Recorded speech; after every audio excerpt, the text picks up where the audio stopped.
콘테 감독이 경질된 토트넘 감독 빈자리에 1순위 후보로 거론이 되고 있는 나겔스만 감독. 아마 나겔스만 감독에게는 굉장히 끔찍했던 일주일이 아니었을까 생각이 됩니다. 경기력에 부침이 있었다고는 합니다만 리그 2위에 또 챔피언스 리그에서도 강팀 연파하면서 8강까지 올라온 상태. 그런데 A매치 휴지기를 맞아서 스키 타러 갔다가 SNS를 통해서 실직 사실을 알게 됐으니까요. 게다가 현지 보도에 따르면 작년에 15년 동안 함께했던 아내 베레나와 헤어지고 나서 공개 연애를 시작한 사이인 빌트 스포츠 기자 레나 비르첸베르거의 존재가 바이에른 뮌헨 내에서 나겔스만이 신망을 잃게 된 이유 중에 하나였다고 하니까 참 여러 가지로 본인의 명성에 좋지 않은 일들이 계속 벌어지고 있다 이렇게 볼 수가 있는데요. 바이에른과 리버풀에서 활약했던 윙백이죠. 마르커스 바벨 전 독일 국가대표팀. 이 사람의 인터뷰를 보면 둘의 연애 이후 선수들이 신문에 날까봐 팀 내에서 자기 생각 드러내는 걸 굉장히 꺼려하기 시작했다. 심각한데? 네. 아니, 이 정도면 연애가 문제가 아니라 감독에 대한 신뢰 자체가 없는 거 아닙니까, 선수들이? 물론 그게 얼마나 큰 이유였을지는 우리로서는 알 수 없습니다만, 이런 보도가 나온다는 거, 그리고 저런 네임드, 레전드가 저런 얘기를 한다는 것 자체가 나겔스만 감독 입장에서 죠.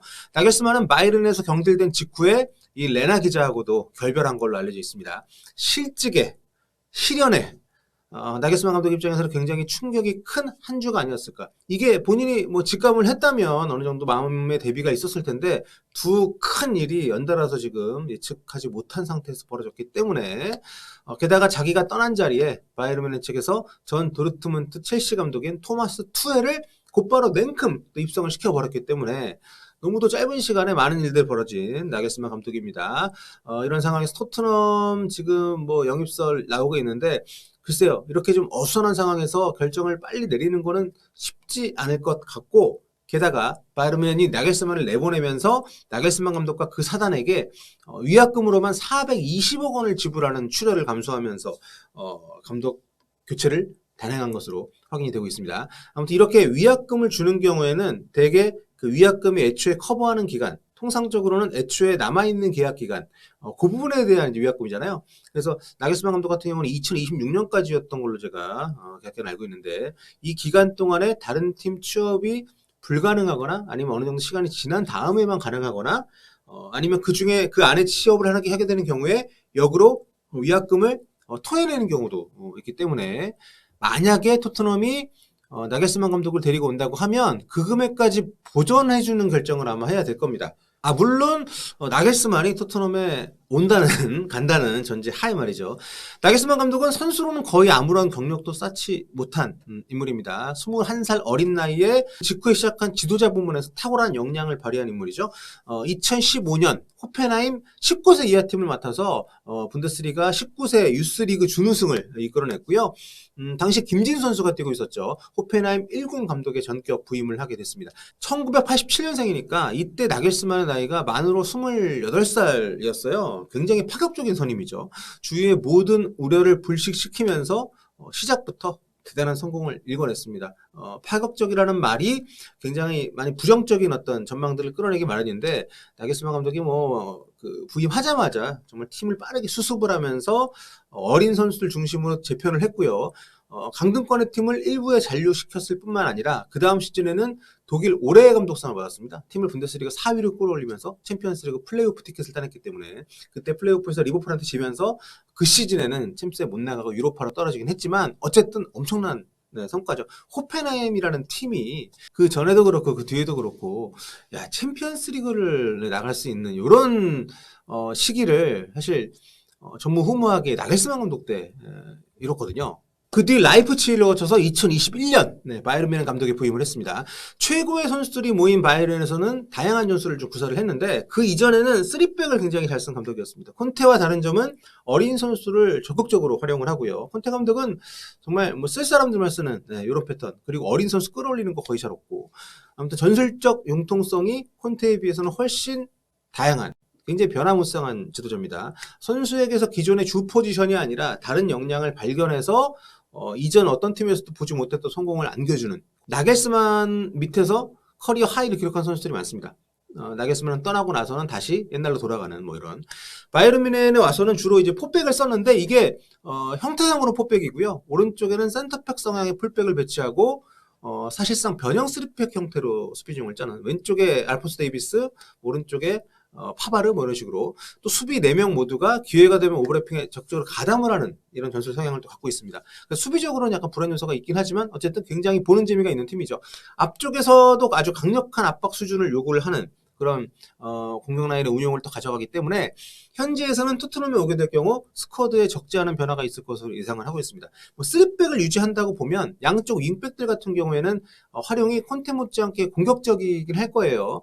그래서 페리시치를 계속 쓸 수 있을 거라는 전망도 있습니다만 개인적으로는 이미 노세 단계에 접어든 페리시치가 나겔스만 감독이 요구하는 압박 수준을 소화를 할 수 있을지 좀 의문이기 때문에 그 부분은 좀 부정적으로 봅니다. 예.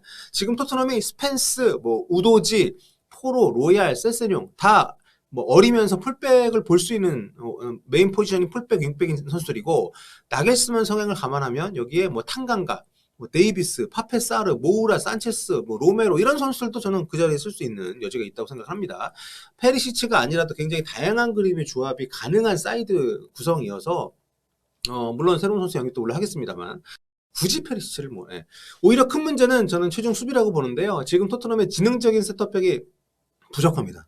나겔스만이 원하는 전술적인 다양성을 소화하려면 이 수비 중심의 다이얼을 쓰는 것은 아마 보기 어렵지 않을까. 공격적으로 가면 손흥민 선수의 입지는 뭐 좀 불투명하다고 봅니다. 콘테 체제에서 반강제로 뭐 메잘라 수업까지 해왔던 손흥민 선수인데 나겔스만 감독도 너무 잘 알고 있는 선수죠. 분데스리가 시절부터 워낙 손흥민 선수가 활약을 많이 했었고 나겔스만 같은 경우에는 전술적으로 윙백이나 미드필더들을 공격할 때 굉장히 전진을 시켜서 공격 쪽에 순간적으로 뭐 6명까지도 이렇게 6줄까지도 만듭니다. 그래서 이렇게 공격 쪽에 많은 선수를 전진시켜가지고 경기를 하는 상대를 압박하면서 한 스타일이기 때문에 텅 빈 뒷공간보다는 밀집된 앞공간이 손흥민 선수에게 주어질 가능성이 좀 더 높지 않나 이렇게 좀 보고요.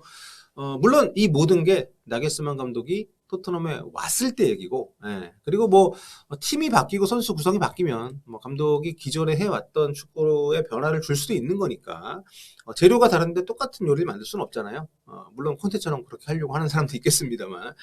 자, 현재 오늘자 토트넘 차기 감독 부임 배당률을 한번 살펴보겠습니다. 역시 나겔스만 감독이 압도적으로 높은 굉장히 압도적인 확률을 기록을 하면서 2위인 포체티노 감독의 거의 한 2배 정도 되는 그런 요리라고 보시면 될 것 같은데, 그리고 이제 프랑크푸르트의 올리브 글라스너 감독도 물망에 올라 있고 스페인 감독이었던 루이스 에리케. 근데 지단이 여기 왜 있는 겁니까? 지단이 토트넘에 오겠습니까? 오나? 지단이 확률이 이렇게 높다고? 지단이 브렌트포드 감독이나 브라이턴 감독보다도 그런가요? 저는 이건 좀 아니라고 보는데 아무튼 지단이 5위에 배당률을 기록하고 있고, 그리고 저 아래 보면 조세 무리뉴 감독, 지금 에이스 로마에 있는 무리뉴 감독이 다시 올 가능성도 66분의 1이다 이렇게 배당이 되고 있습니다. 그리고 현재 토트넘 감독 대행을 맡고 있는 스텔리니 서코치, 콘테는 떠났는데 이분은 남았어요. 이분이 그 지휘봉을 잡았을 때 손흥민 선수가 나쁘지 않았기 때문에 저는 뭐 괜찮은 선택이라고 보는데, 아무튼 이분 같은 경우에는 감독 부임 가능성은 사실상 거의 없다. 아예 그냥 거론도 안 되고 있습니다. 자, 뭐 콘테 감독 떠나고 나서 나겔스만 얘기가 계속 나오고 있긴 한데 뭐 위약금 얘기도 있고, 근데 지금 나겔스만 입장에서는 선택지가 좀 많지 않을까요? 토트넘 가는 거는, 바이에른 뮌헨 감독이 토트넘 가는 거는 뭐 어쨌든 다운그레이드, 여러 가지 뭐 또 이슈들 봐야 될 것 같고, 나겔스만 입장에서 서둘릴 이유가 전혀 없기 때문에 좀 변수가 분명히 있는 것 같습니다. 그래서 뭐 포체티노를 비롯해서 그 후순위로 거론되고 있는 사람들의 거치도 좀 우리 입장에서는 관심을 갖고 보게 되지 않을까. 자, 다음 시간에 들어오도록 하겠습니다. 오늘 여기까지 할게요. 볼빠.